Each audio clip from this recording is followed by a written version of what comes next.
Hello, welcome to today's talk on expanding access to public AI models. My name is Brandon Jackson, and today I am very excited to share the work that I've been doing with folks over at the Emerging Technologies team at Aspen Digital about public AI. Now, in case you haven't heard, public AI is a movement that is coming from all corners of civil society and technology uh, to figure out how do we build infrastructure for the common good. So you can check out our white paper at the link below, as well as join our network. We have a Slack channel if you're interested.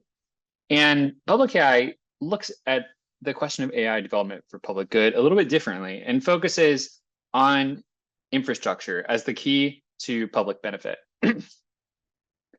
As part of this work, we came up with this definition that has three essential requirements for public AI, which draw on the long history of public infrastructure. And these are public access. Public infrastructure should meaningfully expand access to capabilities, leveling the playing field. Public infrastructure has to be accountable so that the public has some form of ultimate control and that it can tack an independent course in the right direction. And lastly, public AI has to create permanent public goods that are sustainably funded and maintained, preventing private enclosure. Now, we didn't come up with these things randomly. We came at it by looking at this long history of infrastructure. And today I'm very excited to dive deeper into that history and specifically unpacking what does it mean whenever you don't just have utilities that deliver things, deliver commodities, but actually when you really commit to the idea of expanding access. So to kick us off, we're going to be looking at lessons from this history of public infrastructure. Now, we all know and love public infrastructure. It expands access to commodities that we all depend on, like water, power, transportation, news, books, and healthcare. And I like to think of it as actually a superset or a close cousin of any other firm.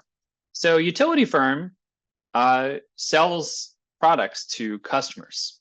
And then they take the revenue from the products they sell and they reinvest it to buy the inputs they need to deliver those products. So if you're selling water, well, you can't give it away for free because you got to pay for electricity, labor costs, and machinery, right? Totally uncontroversial. Private company, public company, the basics are the same. And this, when you bring this product to market, it creates value that people are willing to pay for. We call this market value. Drinking, love paying for things to drink. Hygiene, love to stay clean, totally would pay for that. Industrial uses, well, personally don't have any, but I know a lot of people do, and I use the stuff they make. So all of these things are forms of market value.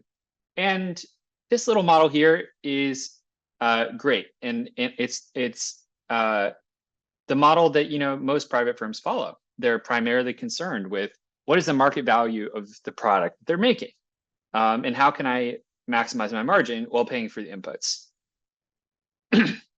Now, here's where things get interesting. There are certain things that are actually more than just their market value. Hard to believe, I know. These things are said to have non-market or social value.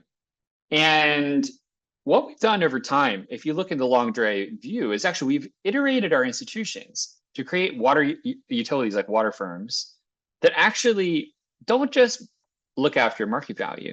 They're actually designed to prevent market failures and make sure that these unique forms of social goods are also produced. So if you look at public water companies, they're all about the industrial use and they're essential for the economy, but also they're essential for nature. They're essential for public health and they're essential for recreation. And what we see is that over time, a lot of these institutions have developed really nice and healthy ways of setting the price of the commodity they sell at the true price that looks after the market and social goods. And they do this by taking revenue and reinvesting it, not just in the market inputs, but going further and reinvesting in the quality controls and commons that they depend on, investing in, for example, the maintenance of the river network, the maintenance of the pipe network, and the maintenance of the sewage network. As we'll see, you don't have to do this, but they do it because, and that's what makes them public. They go above and beyond. And I think this is a really helpful frame for thinking about what are these public infrastructure firms doing? Because we can clearly slice out what are the things that we would get anyways from a private firm, but what are the things that go above and beyond? And we can look at power, for example. So, what we get for free from the market is the ability to have a life at home. I'm sure electricity would still exist. We have commerce, electricity, there's a real market need for it. It's not going to totally disappear without public actors. Industry, not going to disappear. But there are these other things that might. For example, nature is very dependent on the way we generate power. And for things like climate change, for example, but also public safety. Like, there are plenty of examples through history of utility provision going wrong and people getting hurt from power plants or, all sorts of other things like that, and pollution. And then rural life is another thing that's important. If you just had private utility provision, there's no guarantee that everyone in the country would get coverage. But with public utility, we recognize there's something special worth protecting about rural life, and we reinvest, and we all pay for that, not through taxes, but through the way that we pay for power. And it's sold at this true price that then is reinvested back into maintaining not just paying for market inputs like power plants, fuel, and labor, but also paying for the dependencies and their upkeep like air, power grid, and fuel supply. So that's the good news. And the bad news is that it doesn't always go according to plan. And sometimes private firms don't reinvest to look after the upstream and downstream commons that their work both draws from and feeds back into. And when this happens, things get dirty and sick pretty quick, literally. For example, if you look at the UK, it has engaged in a widely regarded to be failed experiment in private utility provision in water. And as a result, Thames Water has been underinvesting. And what's happened is that as dividends were extracted to pay for shareholders, they underinvested in the infrastructure needed to keep poo out of the rivers. And this has meant not only a collapse in ecosystems, but literally rowers are getting sick competing in the most prestigious sporting event of the year, the Oxford-Cambridge boat race. The spray of water enough to give you E. coli. It's a disastrous situation. And it means that people are now checking live dashboards to see whether it's safe to go swimming at their favorite local beauty spot. This is a sickening state of affairs, to say the least, and is really a product. It shows you what goes wrong when these flows of money are not reinvested. Now, what's interesting to me, and I think will be particularly, I hope, humorous to future historians who look back at this, is that the next slide might be seen as a bit of a leap, but I hope you'll agree it's actually not. And that is to say that river ecosystems, information ecosystems aren't actually that different. In important ways, we viscerally feel bad whenever water sprays in our face and we get E. coli when we got going out for recreation. And that makes us angry. But I would argue that's, I'll leave it to historians to say, but perhaps not actually that different than what happens with our information ecosystems. It's just we don't have a tradition of thinking of these things in the same way. But the good news is that we actually do have a large-scale natural experiment running right now. We have countries that have public utility provision for media and countries that don't, that depend entirely on private providers. So if you look at compare, for example, the US and the UK, you can see a really dramatic difference. In the US, there are no state media providers, and instead, most people get their media from major television channels, Instagram, TikTok, or X. These are private utility companies that are creating a media ecosystem, and they are not reinvesting in society and milking it for all it's worth, getting us all addicted to feeds, and arguably in the long run, probably making us a bit sicker than a bit of E. coli would from Thames water. But then in contrast with that, not to say the BBC is perfect. In fact, it's hated by all political sides equally, which itself probably a very good sign. The BBC recognizes that if you're going to have a strong culture, public accountability and cohesion, you have to reinvest in connecting to citizens and building content that reaches everyone and not just the people who have the most money. The result is something distinctly British, and I can speak from my own personal experience having lived here during lockdown. Going through the pandemic with these two different media utility ecosystems was completely different here. And I'm so thankful to have been here and been a part of the BBC ecosystem here. But I think that this goes to show that this template of thinking of utilities as a feedback loop where we pay for services in order to maintain a healthy commons is something that, while it sounds crazy on its face, it's actually something we've been doing for a long time, and is actually one of the least controversial aspects for our society. Unfortunately, AI foundation models are not being built in this way. We really need to be building them with the long term in mind. It's not hard to argue that the AI baked into every economic interaction in the future, likely baked into every economic, educational, and social interaction in the future, should probably be based on the equivalent of pristine alpine spring water rather than poo in the Thames. However, we're not exactly setting ourselves up for success here. We have two dominant models of producing these systems. On the one hand, you have private AI labs. Similar to the example with Thames Water, these institutions are incentivized to maximize rent and not to reinvest. You already see that firms are starting to slash ethics spending, and instead of funding institutions who are publicly responsible for creating new data sources, they're creating their own private data sources. And then paying people off in developing countries rather than contributing to the knowledge ecosystem. As a result, we might be facing serious existential risk, to say nothing of a weakening of culture, knowledge production, and misinformation. Unfortunately, public-minded approaches to the situation are perhaps not much better. This work often draws from the long tradition of government grants to scientific institutions, with the belief that if you just create knowledge, then once it's produced, it spreads like a public good and needs no maintenance. But I think that, as we've seen, maintaining these commons can be expensive, and it's often a price that we collectively decided is worth paying. But what's so remarkable to me from looking at this is how almost none of the examples that we have of public institutions raise money from what they do in order to fund sustainability, and instead they give it away for free. So without this, they're left facing not only an inability to reinvest in maintenance, security, and safety, but also not even enough money to properly cover their input costs, depending on state subsidy for everything. It's not a sustainable situation, and is setting ourselves up for a collapse of the commons.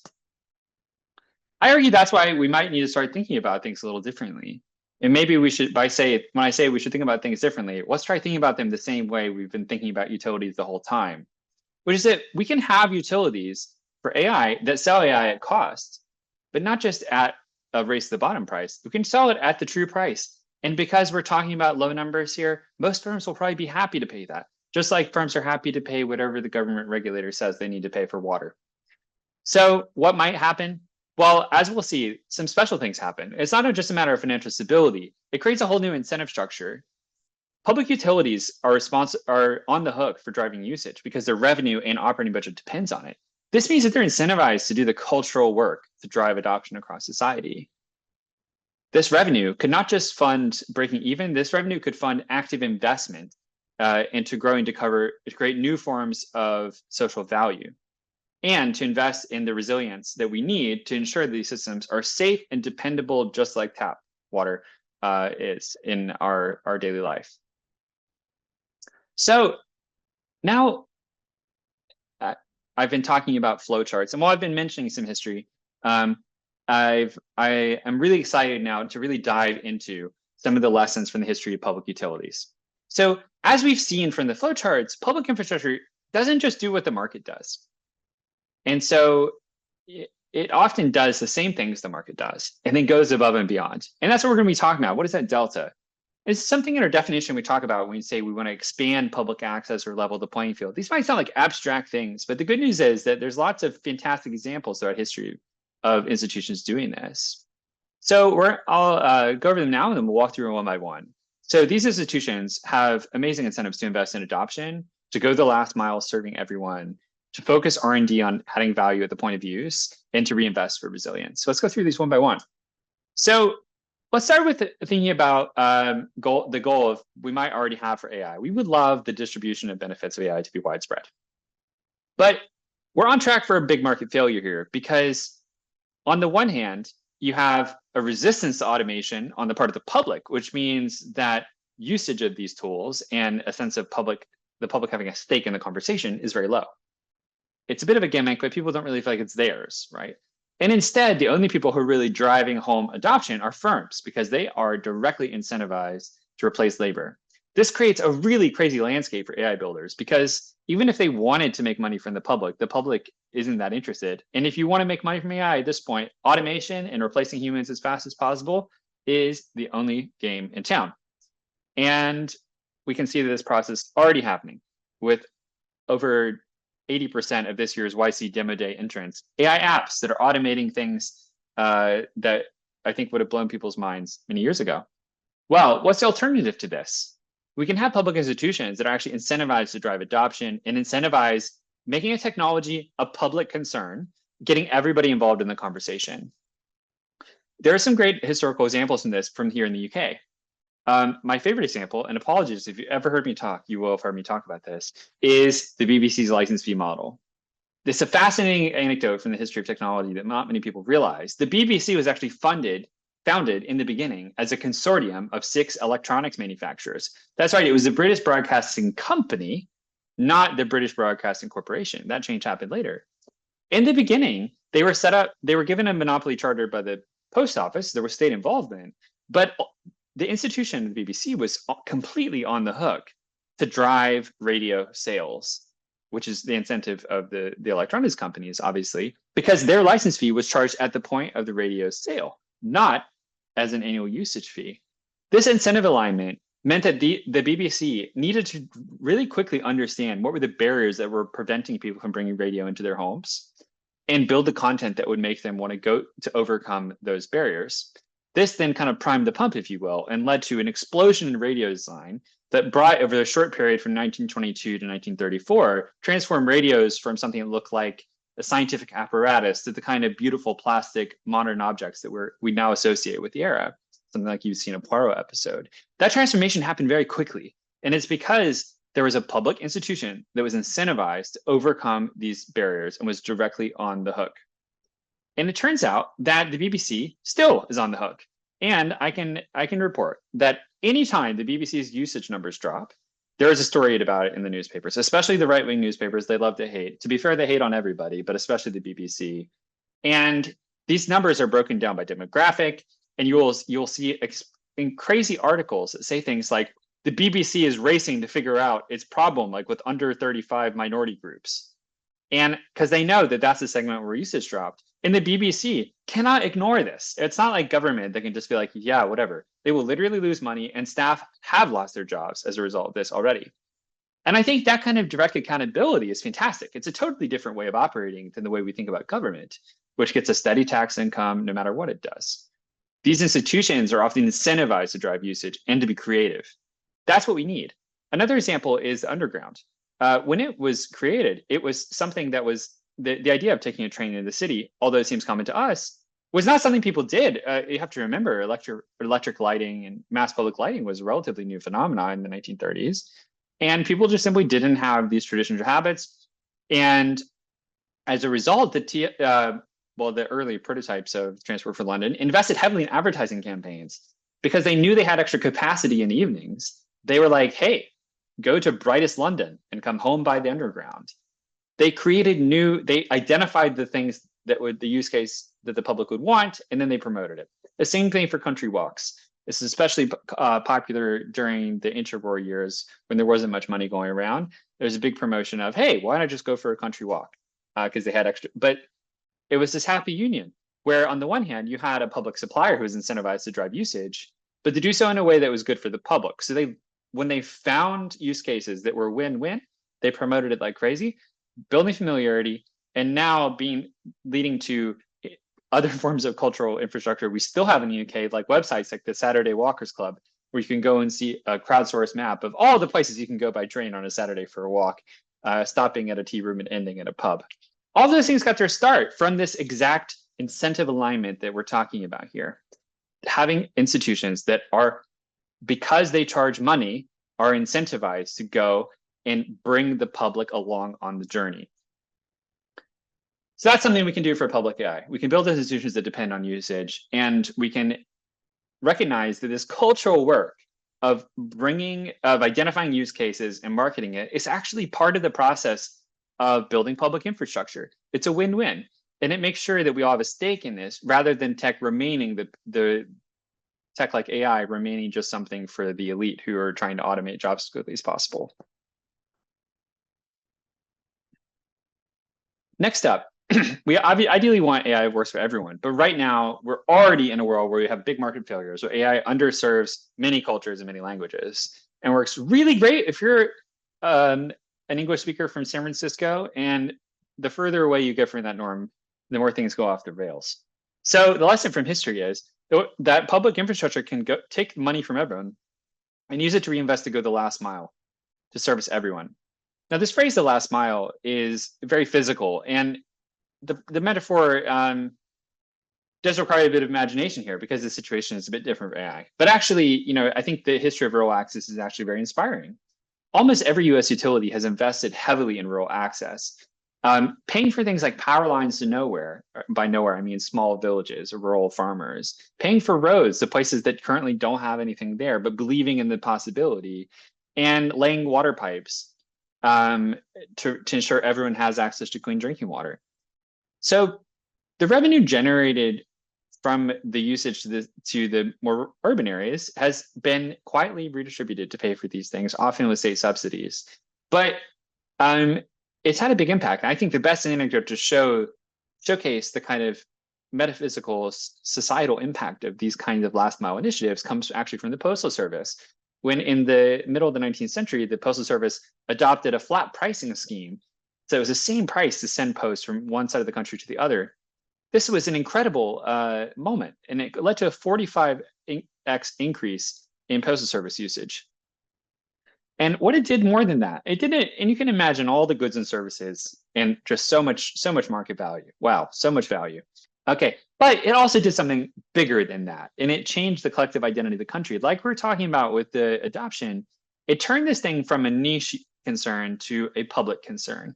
It made everyone a stakeholder, and that's something. And it made everyone feel like they were part of something bigger, and that if they could take risks, that the polity would back them up and support them going a little bit outside, leaving behind the big city and going out and seeking opportunities elsewhere. That had a big impact on people. And something really special happens whenever you have these institutions and utilities that are reaching every place. And the example I love here is with libraries. Whenever libraries open in a community, that means there's a public servant dedicated to that community who's able to listen and learn and figure out what's needed and surface learning, surface opportunities back to home base in a way that just wouldn't be possible if you only had libraries in the big cities. And I think that they often, thinking of examples here in the UK, the Whitechapel Library was famous for having a massive multilingual selection because it was the home in the East End, as it was, of a large Jewish community, then a Bengali community, and it had massive libraries in all these languages that everybody had what they needed. And I think that this is exactly the kind of investment that made the East End such a special and welcoming place that gave us all sorts of things, like, for example, the rise of the anti-fascist movement was started in the battle for Cable Street, which is just down the road from the Whitechapel Library, where all those communities banded together to fight off the march of the fascists into the neighborhood in 1930s. That's just a random example. I mean, but they're kind of endless examples of whenever you have public institutions that create space for everyone, people start acting and behaving differently. It's a really healthy way for communities to stay connected. So I think when we think about this from an AI perspective, we need to really understand that, when we're thinking about should we pay extra to make sure that everybody is connected, there are lots of historical examples that show both the economic, social, and political consequences of that be very positive and also extremely unexpected. And I think that is something that is currently missing whenever academic research institutions are building AI from the ivory tower. What they're missing is that word from the front lines. That's why it's so exciting to be working with folks at the Library of Congress. I know MetaGov is looking at doing a project of getting public AI workstations into libraries to start figuring out how do we learn from what's going out there, do this research to identify these needs and feed it back. That's something that going that last mile is something that public institutions are truly world-class at. So third opportunity here is to scale access to key benefits. So let's imagine the AI does everything that they say it might do. It not only cures cancer, but it's like expands access to legal care, amazing personalized education, right? So let's just say for the sake of argument that exists. Who's going to benefit from that? So if you look at the history of the internet, you don't need to look too far to see that a lot of those things have come true, but for whom? They might be, even if the fundamental research happens inside of public institutions, they're productized by middlemen who take world-class research, bottle it up, and limit access for profit.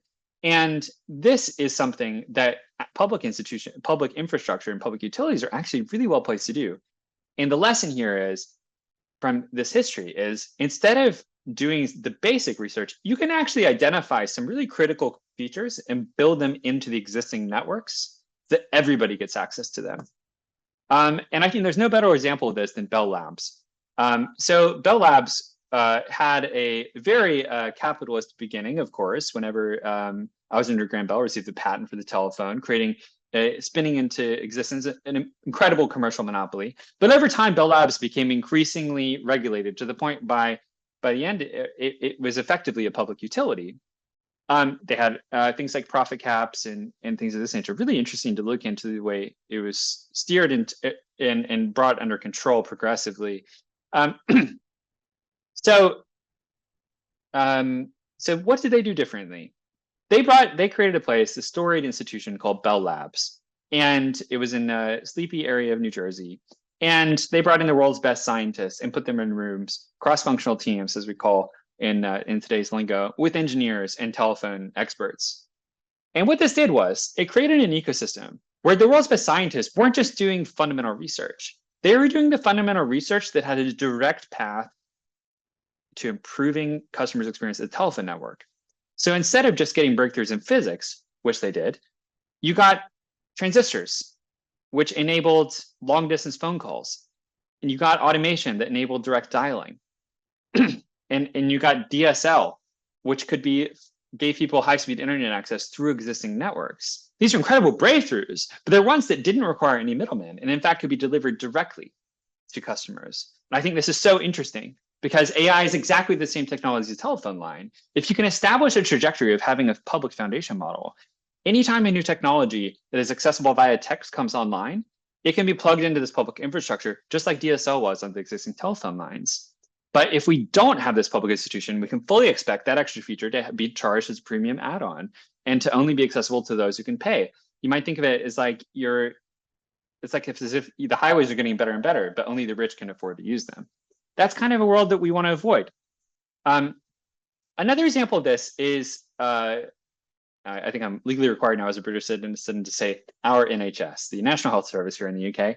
And what's unique about the NHS is that it is a vertically integrated public healthcare institution.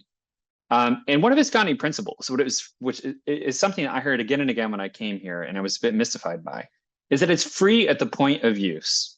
And what that means is that when you need it, there's no money you have to pay at that moment. There are no middlemen, there are no hidden fees. And that means that you can be fully confident that it's yours and that you're going to be taken care of. This incentive to basically do end-to-end service is super interesting because it's created this incentive to build up an institutional process for identifying opportunities and for creating good value for money service. So we have in the UK, the National Institute for Care Excellence, called NICE. And this is literally empowered to make the decisions about cost benefit ratios so that everyone has access to the maximal good for the best bang for buck. If it finds a good value for money treatment, just like DSL was brought online through the telephone network, the NHS can immediately bring online a new treatment and scale direct universal access to everyone. This is amazing and absolutely a model we should be thinking about when we think about the long-term trajectory of public AI. So my recommendations here would be to not just fund AI research, but specifically set up these places where you can have a pipeline connecting where breakthroughs are connected directly into the service, much like DSL was and long distance calls were in the telephone network. This will cut out middlemen and scale access to public interest technologies. Now, of course, there's a judgment call to be made about what kinds of breakthroughs are best scaled through the private sector. I personally am a big fan of the NHS model, but just to err on other side of the argument, you might say that certain things like generics that should be scaled access, generic drugs, but that we actually need a way to like through the patent system to protect the rights of private firms and incentivize them to make those breakthroughs. That's a totally fair argument. The question is, to me, like for the things that are made in the public interest, how do we scale access to them? And just create this expectation that you're welcome to create a business. That's a fantastic idea, but that you're not going to be able to create a business just from being a middleman to some public research. We want all the great public research going there to be a low-cost direct option for it. So that, and then that can focus business effort on eliminating the remaining barriers. Because of course, just having the technology there isn't going to solve everything.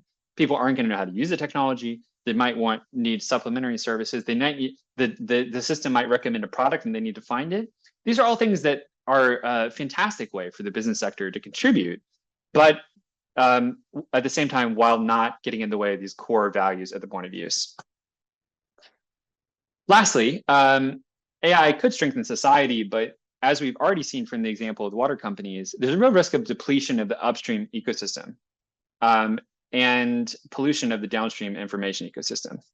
So that's why utility companies and AI companies or utilities should reinvest in resilience. So the example I like to use here, as we've already talked about with the water companies, is the monitoring and protecting of whole watershed regions. And actually, a lot of this infrastructure was built in a crisis moment. And I think it's really interesting, this great stink of 1858, because the Thames just was extremely smelly and rotting. And this was very noticed by Parliament, which is based right on the side of the River Thames. So this very visceral experience called the Great Stink actually galvanized Parliament to drive change and to build public infrastructure, building some incredible waterworks that were touted as one of the great wonders of the age at the time. And you have to wonder, what is the great stink of AI going to be? I don't think we know yet. I think we've you'd have to not have a nose to not notice the stink emanating from X at the moment. But I think at the moment the AI systems are relatively held in high regard. However, I think it's safe to say that due to the incentives in this space, with some sort of great stink for AI is inevitable. So there are so many things here that are so expensive and so boring that all of us have completely ignored them. But let's take a moment to acknowledge that every day someone takes a tray out of a machine in a water system and tests the water that you drank to make sure that it doesn't have any toxins in it. And that every day there are pollution monitoring systems and extensive redundancies in power banks that make sure that you never have a blackout, that if you're ever in a life-threatening situation, you need a power supply, it's there for you through thick and thin. Those kinds of reinvestment would not necessarily be provisioned by the private sector. And there's something that, just go invisible. And I think that we need to learn from that and figure out how can we take care of the upstream commons. Just like we look after the rivers, we need to look after the libraries, data sets, and scientists who are producing new knowledge. No point in having an AI based on knowledge if the knowledge dries up. Just like there's no point in having a water company if the upstream river dries up. Similarly, we need to reinvest for downstream safety and maintenance costs, like continuous auditing and evals, and also just the deeper work to deeply understand how these things work. Just like it's not like we said, oh, maybe there's some germs in the water, and then we stopped there. The Germ Theory of Disease launched a research program, which is still ongoing. But if you look at this, we all know that machine learning systems are not deterministic. But do we have these firms stopping everything until they're sure that their products are safe? No. We need to fund the research for that sort of stuff, and not just fund it out of the goodness of our heart. We need to start building up these flywheels that connect together revenue to resilience. So that's the first part of my talk here, lessons from public infrastructure. I think these lessons show that public access infrastructure has really incredible potential to create social value. There's a huge difference between what the market will do on its own and what public institutions can do by taking the building blocks of a market firm of delivering goods in exchange for money and adding on this extra component of maintenance and sustainability that tends to the commons and creates social value.